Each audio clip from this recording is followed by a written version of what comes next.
NCERT book से एक उदाहरण हम देखेंगे एचसीएफ और एलसीएम निकालने वाला। इसमें क्वेश्चन हो गया आपका 404 और 96 का एचसीएफ और एलसीएम ज्ञात करें। जैसे दो संख्याओं का एचसीएफ और एलसीएम आपको निकालना है, 404 और 96 मान लेते हैं क्वेश्चन। तो 404 का हम अभाज्य गुणनखंड निकालेंगे और जैसे ही अभाज्य गुणनखंड निकालेंगे, अभाज्य गुणनखंड निकालने के बाद इसको अभाज्य गुणनखंड निकालने का तरीका आपको बता दें। आप रफ में इसका अभाज्य गुणनखंड निकाल लो, ठीक ना। अभाज्य गुणनखंड आप निकाल लेते हैं, फिर उसका दूसरी संख्या का अभाज्य गुणनखंड निकालिए। रफ में जैसे आप निकालते उसे निकाल लो। उसके बाद एचसीएफ निकाल लीजिए। एचसीएफ आपका हो गया 2 गुने 2 4 हो गया एचसीएफ आपका। अब आपको एलसीएम निकालना है, तो एलसीएम निकालने के लिए दोनों विधियों का प्रयोग आप कर सकते हैं। आप चाहें तो अभाज्य गुणनखंड लेकर के अभाज्य गुणनखंडों का गुणनफल निकाल दीजिए, या आपको जो सूत्र बताया गया था इसके पहले वाले वीडियो में जब हमने संबंध बताया था एचसीएफ और एलसीएम का, तो उस दरमियान आपको बताया गया था कि एलसीएम कैसे निकालना है। तो उसमें हमने सूत्र बताया था आपको, पहली संख्या गुने दूसरी संख्या बटा एचसीएफ। तो पहली संख्या यहाँ पे 404 दिख रही है, 404 गुने एचसीएफ आपका दूसरी संख्या है 96 और एचसीएफ का मान आपका दिया हुआ है 4। 4 से भाग कर देंगे आप, 101 आ जाएगा। 101 में 96 से गुना करोगे, 9696 9696 आपका उत्तर हो जाएगा। इस तरह से आप एचसीएफ एलसीएम निकाल लीजिए। अगर आप चाहेंगे तो बिना सूत्र का प्रयोग किए भी, जैसे कि आपको बताया गया एलसीएम डायरेक्ट निकालने के लिए, तो यहाँ से भी आपको स्वतंत्रता है। पहले आप पेयर वाले अंक को अलग लिख लीजिए, उसके बाद पेयर वाले बाद बिना पेयर वाला जो संख्या है, जैसे कि इसके बाद 3 को 2 बच रहा है आपका, उसके बाद 3 और उसके बाद 101, 2 दूना 4 दूना 8 दूना 16 दूना 32 96 और 96 में 101 से गुना करने पर 9696 आपका उत्तर आ जाएगा। इस तरह से हम इसका भी प्रयोग करके निकाल सकते हैं, इसका भी प्रयोग करके निकाल सकते हैं। अब किसका प्रयोग करना है, जो आपको आसान लगे उसी चीज का प्रयोग आपको करना है। अब इसके अलावा कुछ अन्य चीजों को हम देखेंगे। इसमें हमको क्या देखना है, ऐसी संख्याओं के बारे में देखना है जिनके इकाई के स्थान पर 0 है, जिनके इकाई के स्थान पर क्या है 0 है। तो वह संख्या है जिनके इकाई के स्थान पर 0 आता है, उसके पहले हम गुणनखंड 1 2 4 संख्याएं लिख करके उसके गुणनखंड को देखते हैं कि भाई गुणनखंड से संख्याओं के इकाई स्थान पर 0 से क्या संबंध बनता है। जैसे एक संख्या हम ले लेते हैं, मान लीजिए हमने ले लिया 90। ऐसी संख्या है जिस दो अंक वाली संख्या है, इकाई पे 0 है और दहाई स्थान पे 9 है। तो इकाई और दहाई स्थान दोनों स्थानों से हमको कोई लेना देना, हमको केवल लेना देना किससे रहेगा, केवल इकाई स्थान से। चाहे 2 अंकों की संख्या हो, चाहे 4 अंकों की संख्या हो, चाहे 10 अंकों की संख्या हो, चाहे 5 अंक की संख्या हो, इकाई के स्थान पर हमारा 0 कब आता है, इस चीज को आज हम अध्ययन करने वाले हैं। कब 0 आएगा, कब 0 नहीं आएगा।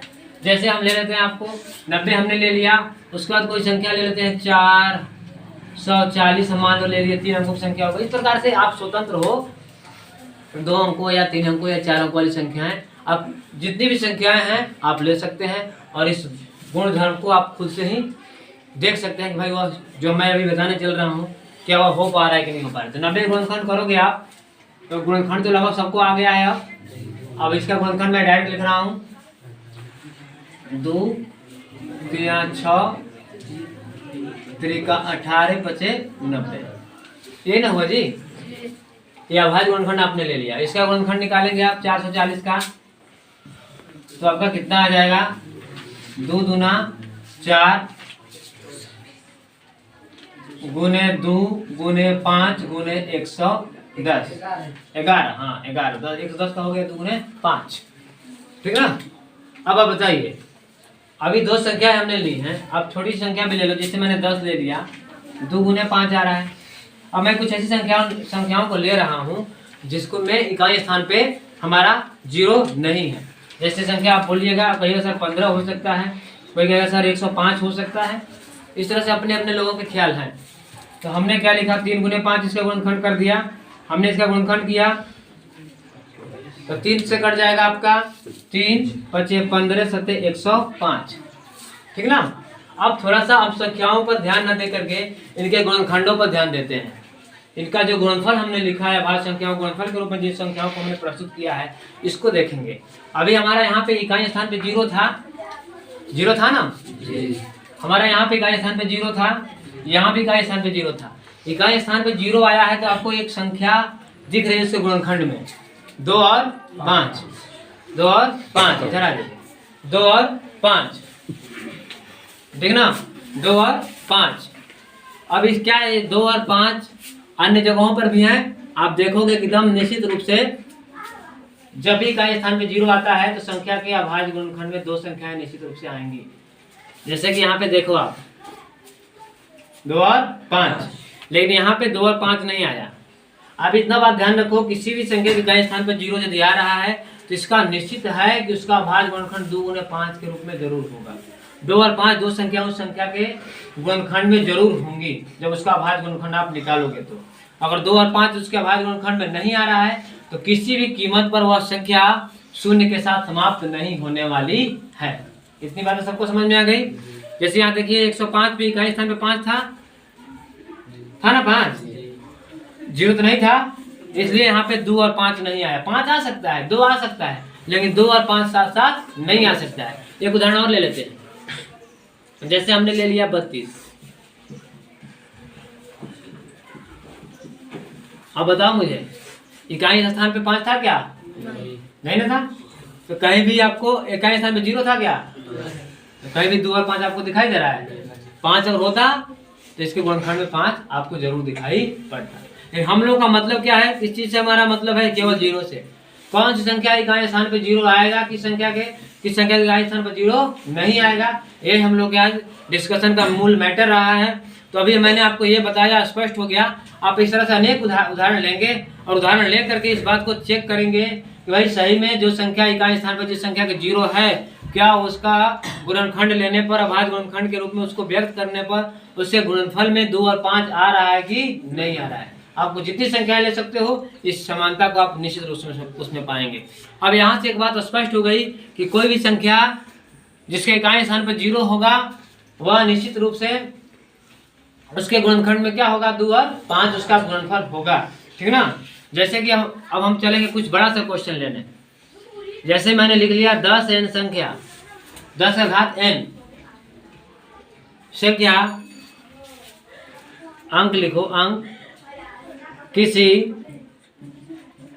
प्राकृत संख्या n के लिए 0 पर समाप्त हो सकती है, क्वेश्चन मार्क। प्राकृत संख्या n का आपको समझना होगा। n मतलब हो गया नेचुरल नंबर। नेचुरल नंबर मतलब प्राकृत संख्याएं कहाँ शुरू होती है, जितनी गिनती की संख्या होती है उसको हम प्राकृत संख्या के रूप में जानते हैं, ठीक ना। तो जैसे कि हमारा ये क्वेश्चन था, बोर्ड मिटा लेते हैं, चाहे छोड़िए, यहाँ पे लिख लेते हैं। यहाँ पर हम इस क्वेश्चन को लेकर हल कर रहे हैं। जैसे हमने लिखा 10n, 10 का घात n है, तो जब n का मान 1 भी हो सकता है आपका, n का मान 2 भी हो सकता है, n का मान 3 भी हो सकता है, आपके ऊपर है। n का मान कोई 5 भी ले लेगा, कोई 10 भी ले लेगा, कोई 50 भी ले लेगा, लेकिन छोटा अंक रखने में जल्दी से उसको आप सरल कर पाओगे। 10 के घात 1 का मतलब हो गया 10, 10 के घात 2 का मतलब क्या हुआ, 100 हो गया ना। 10 के घात 3 का मतलब 1000 हो जाएगा। अभी तो एक बात स्पष्ट हो गया, हमने जब जांच किया तो यह बात स्पष्ट है, इकाई के स्थान पर 0 आएगा। 10n अंक के इकाई स्थान पर क्या आएगा, चाहे n का मान कुछ भी, प्राकृत संख्या कुछ भी आप लो, कितना आएगा, 0 आएगा ना। इस तरीके से भी आप इस चीज को प्रमाणित कर सकते हैं। या मैंने जो चीज है आपको बताया, आसान उससे तरीका जो है, तुरंत जो भी संख्या आपको यहाँ पे दी गई, जिसके बारे में भी पूछा जा रहा है, क्या इसकी 0 के साथ समाप्त होगा कि नहीं होगा, मतलब इकाई स्थान पर 0 आएगा कि नहीं आएगा, उस परिस्थिति में आप तुरंत उसके गुणनखंड पर चले जाइए। गुणनखंड में और 2 5 दिखे आपको तो आंख बंद करके लिख दीजिए कि हाँ यह संख्या 0 के साथ समाप्त होगी। इकाई स्थान पर किसी भी प्राकृत संख्या n के लिए 0 आएगा। अगर 2 5 नहीं दिखता है तो अब सीधे आप लिख दीजिए कि यह संख्या शून्य के साथ समाप्त होने वाली नहीं है। क्यों नहीं है? तो 2 और 5 उसका गुणनखंड में नहीं है। 2 5 अगर होता तब न 10 आता, और 10 आएगा तब न 0 आएगा इकाई स्थान पे। समझ में आएगा आप सबको? तो इसको सरल करते हैं तो 10 की जगह पर 2 5 लिख सकते हैं ना, 2 गुने 5। यस, इसका अभाज्य गुणनखंडों का, इसके अभाज्य गुणनखंडों का गुणनफल 2 × 5 पावर n के रूप में है, इसलिए किसी प्राकृत संख्या n के लिए शून्य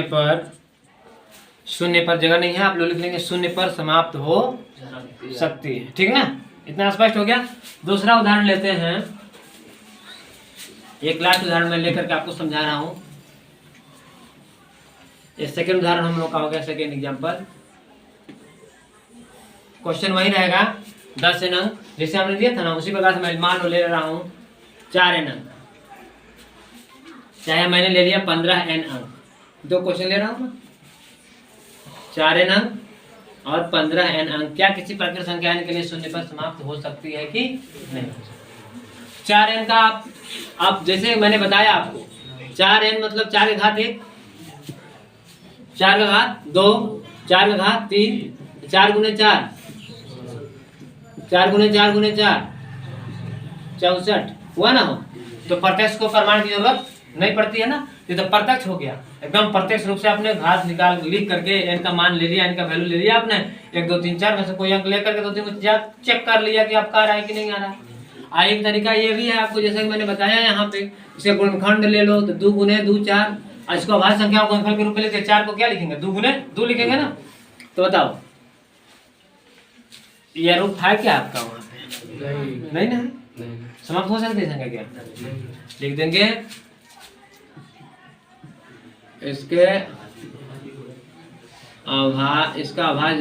अभाज्य गुणनखंडों का गुणनफल 2 × 5n के रूप में नहीं है, इसलिए समझ रहे हो ना क्या लिखना है? इसलिए संख्या शून्य पर किसी प्राकृत संख्या n के लिए समाप्त नहीं हो सकती। इसको लेकर चेक कर लेते हैं। 3 गुने 5, 2 तो नहीं आ रहा है, क्या संभव है? लिख लेंगे।